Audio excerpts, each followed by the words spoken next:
Hi folks, it's Chris Graham here with the penultimate edition of Sporting Bet's Road to Cheltenham programme. The long and winding road is almost finished, yes. With me today is the man who named his autobiography Better Than Sex. That's quite a claim, Mick Fitzgerald. How are you doing? Good. And also, you can hear him on Talk Sport. He does our In Play. He's a column in our In Play magazine. He's on our podcast every week. It's Ross Wiseman. How are you doing, Ross? Great form, Chris. Looking forward to some more winners from Mick today. Yeah, absolutely. Let's start with Kempton and the Racing Post Chase, guys, on Saturday. Won by Quins, or Cans as I was pronouncing him on the podcast last week. But another winner for Philip Hobbs in the race. What are your thoughts on that? I think fantastic. I think it was Richard Johnson as well. It was the fifth time he's won the race. So, you know, a lot to like about that horse's performance. Many people talking him up as a possible Grand National contender, even though he's only a novice. But what he did do on Saturday was a massive boost for the form of Time for Rupert in the RSHA. So, Cans, big plus for Time for Rupert on the back of that. Yeah. You were at Kempton Saturday, weren't you? What did you make of it? I was sitting right next to Mick actually.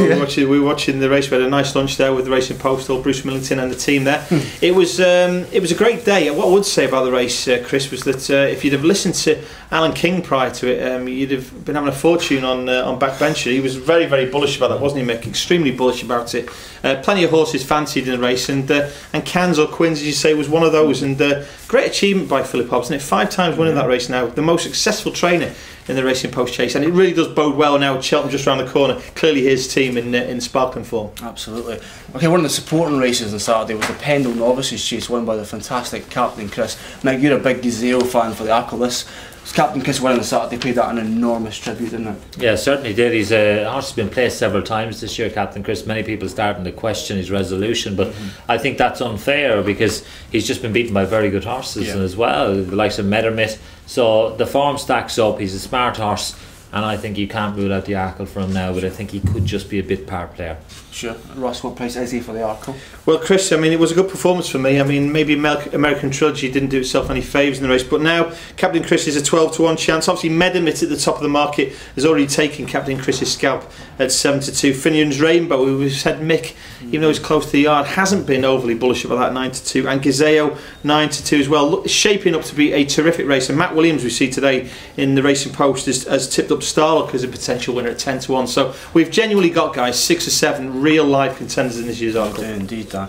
Another one of the races on Saturday at Kempton was the wonderfully titled Adonis Juvenile Hurdle, won by Zarkanda. This boy is in good company. The winners, previous winners of this race, of course, were Binocular ridden by Mick, Punjabi ridden by Mick, and of course he's a half brother to the wonderful ARC winner Zarkava. Mick, has this boy got any chance in the Triumph Hurdle? I think he has. It was a truly run race on Saturday. It's always a good trial for the Triumph Hurdle. I think the Triumph Hurdle at the minute as well, we've spoke about it before, it's a race that looks a little bit weak. Unaccompanied from the Dermot Wells stable, that's very fancied. I was at Leopardstown and watched that win. Needs to have very soft ground. That would be the only concern for me. Another one that I really like in here is a horse called Marsh Warbler in the Brian Ellison yard. I think there's a bit of value to be had in this race. Sarakanda, on the other hand, wouldn't rule him out. Trained by a top team in Paul Nichols, got the right profile for the race, jumps well, stays, the qualities you need. Sure. Ross gives us a summary of the Triumph Hurdle betting. Well, Mick summed it up there, Chris. Wide open. You're really looking deep to see if you can find anything interesting. So Zarkanda 33-1 into 9-1. For me, the race was run at a cutthroat pace. I think probably flattered the horse, but as the man on our far left here says, you know, it's still got those credentials, the powerhouse yard. So 9-1, Zarkanda. Sam Winner, Paul Nichols, we were at his stable visit just last week. He was very bullish about that. That's a 9-1 chance. Grand Douay, 6-1 favourites at the moment. I know the Sporting Bet odds compilers are desperate to lay that one. They think that's a bad favourite at 6-1. And of course, as Mick said there, Dermot Wells unaccompanied 13-2. It's wide open with Marsh Warbler for Brian Nelson at 14-1. Wide open, but I still think we've got some jostling to do to find the winner of this race, guys, I must say. Yeah, definitely. Let's move away from Kempton then, and the big news midweek last week was Jason Maguire being hit with a 7-day ban for marking a horse at Doncaster. Potentially massive blow to the up and coming jockey. Mate, was it harsh what happened to him?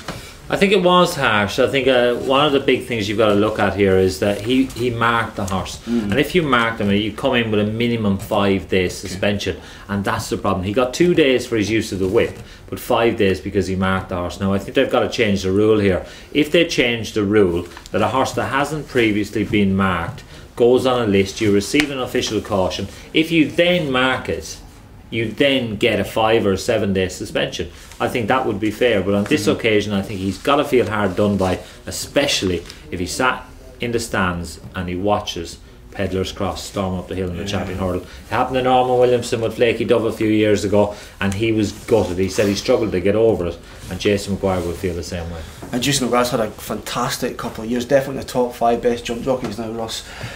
What a blow if he misses the Pedlar's Cross race. Well, it's a huge blow, isn't it? I mean, Donald McCain's yard now, one of the powerhouse yards in the country, better still than when his father was training Red Rum. He really has come on now, and this team obviously relies upon Jason Maguire. It is a big blow.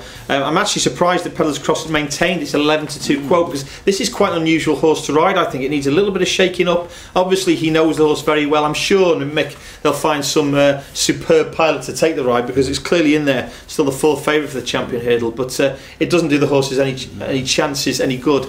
And you have to say Don McCain was very negative about the fact that Jason Maguire would lose the ride and that the horse's chances being affected. For me, he won't get over this ban. It's something that will be maintained, and obviously changes of plan from the Kane team now all the way through. He did. He just missed getting off it by 1 day, which makes it even more sore, really.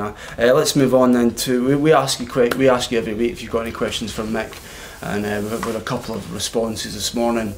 My personal favourite came from Carl Eastbury from the delightfully named Shipstone Store. Never been there. Carl's a massive Nicky Henderson fan, and Mick, he wants to know, where on earth would you place Zaynar in this forthcoming Cheltenham Festival? I think Zaynar, he's a Triumph Hurdle winner, so you think, well, he's got to stay, but the thing is, he looks like he doesn't have a place in the champion hurdle lineup. His form doesn't look good enough. Maybe you're shifting around trying to find something for him in the Stayers hurdle division, in the world hurdle, but I think he just seems to have lost his way a little bit at the minute, Carl, and I'd be a little bit concerned for his chances. Yeah.